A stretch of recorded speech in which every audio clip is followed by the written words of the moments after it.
एक तरफ है ट्रंप का 48 घंटे का अल्टीमेटम और दूसरी ओर है ईरान का काम तमाम कर देने की धमकी। एक तरफ है सुपर पावर की इज्जत और दूसरी तरफ है ईरान के मुस्तकबिल का सवाल। एक तरफ है ट्रंप की दादागिरी और दूसरी तरफ है ईरान की खलीजी ममालिक को सबक सिखाने की जिद। क्या होने वाला है मिडिल ईस्ट में? ट्रंप के अल्टीमेटम वाला टाइम पूरा होने से पहले क्या करने जा रहा है ईरान? ईरान के इस्लामी गणराज्य की पराजय का भ्रामक सपना तुम्हारे लिए दलदल बन चुका है। ईरान की इस धमकी में मैसेज क्लियर है कि अब बड़े पैमाने पर तबाही मचने की तैयारी में है। ईरान के जवाबी हमले की ताकत बता रही है कि ट्रंप ईरान पर बड़ा हमला अल्टीमेटम के बाद करने वाले हैं, लेकिन ईरान इससे पहले ही इजराइल और अमेरिका से याराना रखने वाले ममालिक पर कहर बनकर टूटने वाला है। सवाल है ईरान का प्लान क्या है?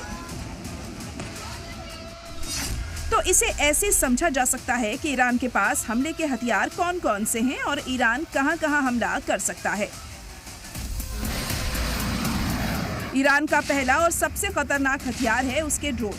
ईरान अब तक 2000 से ज्यादा ड्रोन दाग चुका है और अभी ईरान के पास इसका बड़ा जखीरा है।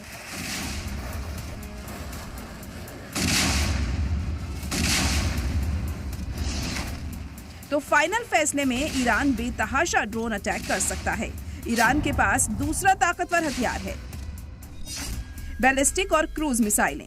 ईरान की तरफ से 600 से ज्यादा बैलिस्टिक मिसाइलें और क्रूज मिसाइलें दागी जा चुकी हैं।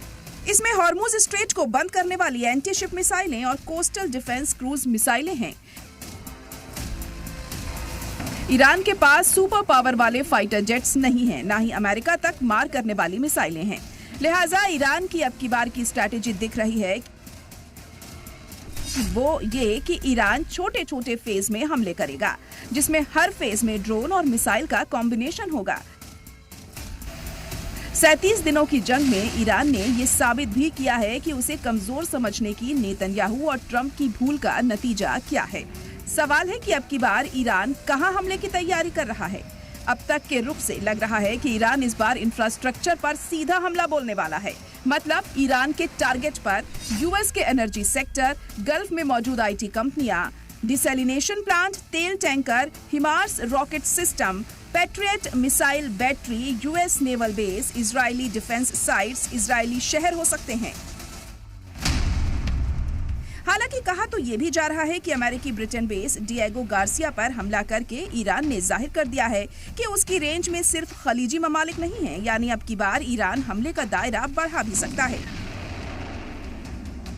IRGC का घरेलू air defence system, F-35 MQ-9 drone, A-10 jet और ब्लैक हॉक हेलीकॉप्टर गिरा चुका है।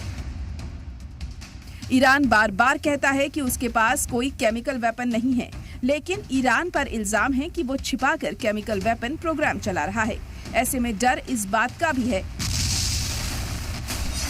कि ईरान अपनी बैलिस्टिक मिसाइलों में केमिकल या बायोलॉजिकल वॉरहेड लगाने की कोशिश कर सकता है।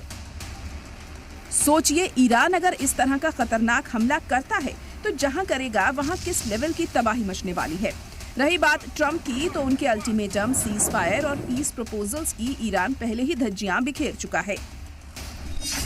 22 मार्च ट्रंप ने ईरान को स्ट्रेट ऑफ हॉर्मुज को खोलने के लिए 48 घंटे का वक्त दिया था। नतीजा 0 रहा। 23 मार्च ट्रंप ने अच्छी बात का दावा करते हुए डेडलाइन बढ़ाई। नतीजा 0 रहा। 26 मार्च ईरान के पावर प्लांट पर हमले को 10 दिन के लिए रोक दिया गया, जिसकी तारीख 6 अप्रैल को पूरी होने वाली है। इस बीच 5 अप्रैल ट्रंप ने दोबारा 48 घंटे का अल्टीमेटम दिया, लेकिन ईरान ना तब माना ना अब रुक रहा है।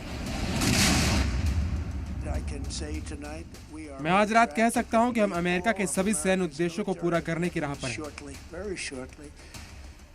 अगले 2 से 3 हफ्तों में हम उन पर जबरदस्त हमला करने वाले हैं। हम उन्हें पाषाण काल में वापस भेज देंगे, जहां वे असल में थे। ट्रंप की धमकियां, ट्रंप की कस्में, ट्रंप के दावे और ट्रंप के एक्शन सब शक के दायरे में हैं। और जो जमीन पर दिख रहा है वो है खलीजी ममालिक का खौफ। अब की बार ईरान ने हमला बोला तो क्या होगा? ब्यूरो रिपोर्ट, सलाम टीवी।